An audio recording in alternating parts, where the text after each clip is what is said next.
Tonight on SportsCenter, the focus shifts to New York, where under new head coach Mike Brown, the expectation is clear. The Knicks' young players are going to get their chance to shine. Reports indicate that Ariel Hukporti is in line for a larger role this upcoming season, and there are also updates regarding Brown's plans for Tyler Clay and the rest of the developing roster. It's a story that's quickly gaining attention because it speaks to a new philosophy in New York, one that places a greater emphasis on development, depth, and preparing the next wave of talent. Now, let's set the scene. For years, the conversation around the Knicks has been about veteran reliance and heavy starter minutes. Under former coach Tom Thibodeau, even in blowout situations, the starters often remained on the court until the final buzzer.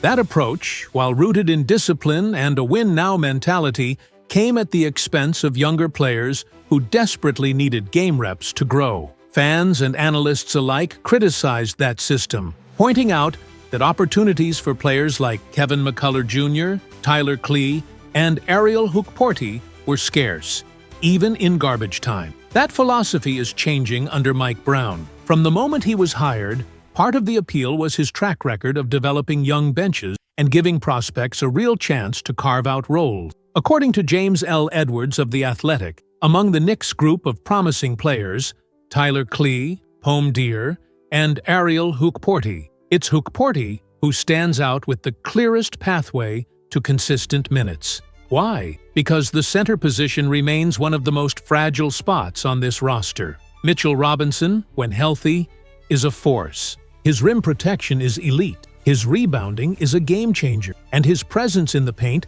sets the tone defensively. But the reality is that Robinson has dealt with injuries throughout his career, and even now, the organization is mindful of preserving him for the long haul. Load management, back-to-back limitations, or simple maintenance days could all be part of Robinson's season, and every time he sits, there's a clear opportunity for Ariel Hukporti to step in. That's why this report matters. It's not just speculation, it's a recognition that Hukporti could very well be the next man up at center.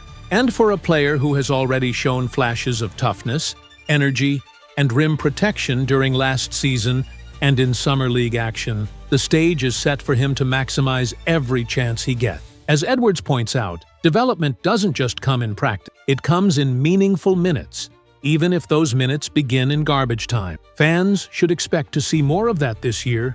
When the Knicks hold a lead of 15, 18, or even 20 points late in games, those are the moments Brown is expected to use his bench. That means names like McCullough, Clay, Dyer, and especially Hukporti will find themselves on the court, gaining valuable experience. And while garbage time minutes may not seem like much, they are the foundation for building confidence and preparing players to contribute when the stakes are higher. But let's focus back on Hukporti for a moment. Out of all the Knicks' young players, he is the one positioned to benefit most directly from Robinson's uncertain availability. The reality is simple. When Robinson rests, New York needs a reliable backup, and Hukporti has the skill set to fill that role. If last season proved anything, it's that he doesn't let opportunities slip away. Every time his number was called, he brought energy, played within his role, and made an impact. That's exactly the kind of mindset Mike Brown and the Knicks front office want to reward.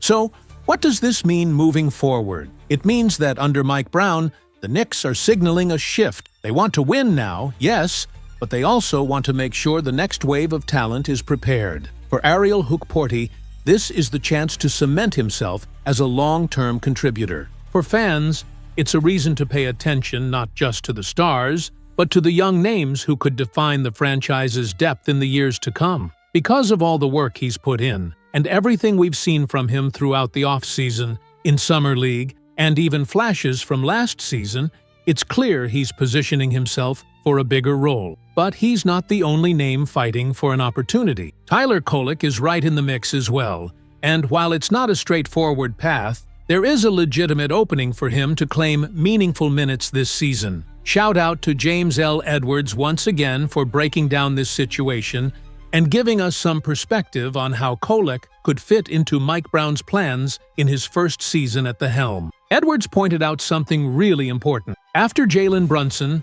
and Pakome Dadiet, Koloko is essentially the only traditional point guard left on the roster. Miles McBride is projected to handle the bulk of the backup point guard responsibility, but that's not a guarantee. Depending on how Mike Brown evaluates his skill set, he might decide to slide McBride into more of an off-ball, shooting guard role, which would free up room for Koloko. Now here's where it gets complicated. Koloko struggled in Summer League, no doubt about it. His shot wasn't falling consistently, and he looked a step behind at times against NBA-ready competition. But at the same time, he showed glimpses of what makes him valuable. He has the vision and discipline to set the table, control pace, and get teammates into their spot. On a roster that already has scorers like Clarkson, Towns, Anunoby, and Brunson, having a facilitator like Koloko could be a nice change of pace in certain rotation. That's why you can't completely rule him out. The problem, however, is depth. Even if McBride isn't the main obstacle, the rest of this roster is loaded. Think about it. If Brown rolls out a second unit with Koloko, McBride, Clarkson, Anunoby, Robinson, and potentially Towns sliding down, suddenly you've got a lineup that might be undersized in some matchups. Brown is a coach who values defensive versatility, and undersized groups aren't always what he prefers. So, while in theory, a Koloko-led second unit could work in certain matchups, it's far from guaranteed to become a regular part of the rotation. And let's be real, most NBA coaches don't go beyond 9 or 10 players in their main rotation. At best, Koloko might be the 10th or 11th man, which usually means situational minutes or garbage time appearances. And if you're only getting in the game once the outcome is already decided, are you truly part of the rotation? That's the big question here. We also have to factor in the bigger picture. As FanDuel's latest odds show, Vegas has the Knicks sitting just behind the Thunder as one of the top contenders to win the NBA Cup this season. OKC sits at plus 450, New York is right there at plus 550, and Cleveland follows at plus 600. Everyone else, Orlando, Denver, Atlanta, they're long shots. What that tells you is that odds makers already view New York as a legit threat, and if you're being looked at as a contender, you have to operate like one. That means Brown will tighten up his rotations, lean on proven veterans, and rely on players who can handle high-pressure moments. That doesn't mean there won't be opportunities for Koloko. They'll come in wave, injuries, load management, or matchup-specific strategy. For example, if Mitchell Robinson misses time due to injury or rest, Brown might shuffle his lineups in a way that gives Koloko an opening. Same goes for players like Huck,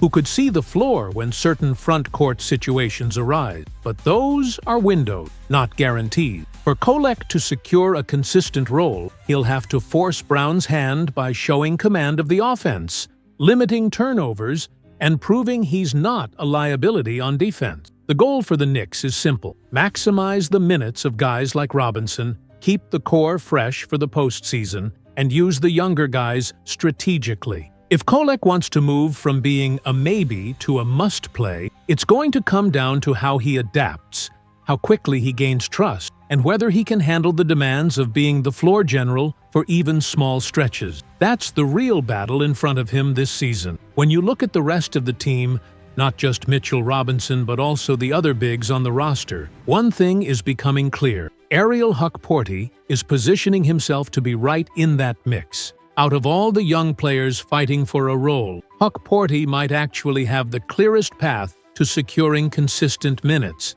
especially when Robinson inevitably misses time due to rest, load management, or nagging injury. He has the size, the physicality, and the energy that the Knicks need to keep that interior presence alive whenever Robinson isn't available. That's why these latest reports are so interesting. They're not saying Hukporti will be buried at the end of the bench. They're saying he could very well be the main backup option when Robinson sits. And if that turns out to be the case, it changes the entire dynamic of New York's front court rotation. He wouldn't just be a filler piece, he'd become a trusted contributor, someone Mike Brown could plug in without hesitation. That's a massive opportunity for a young big trying to carve out his spot in the NBA. But now, I want to hear from you. What do you think about all this? Do you believe Hukporti truly has the inside track over the other young players? Is he the one who can step in and give the Knicks reliable minutes behind Robinson? Or do you think someone else might surprise us and grab that role instead? Drop your thoughts in the comments below. I really want to hear what the fan base is thinking about this.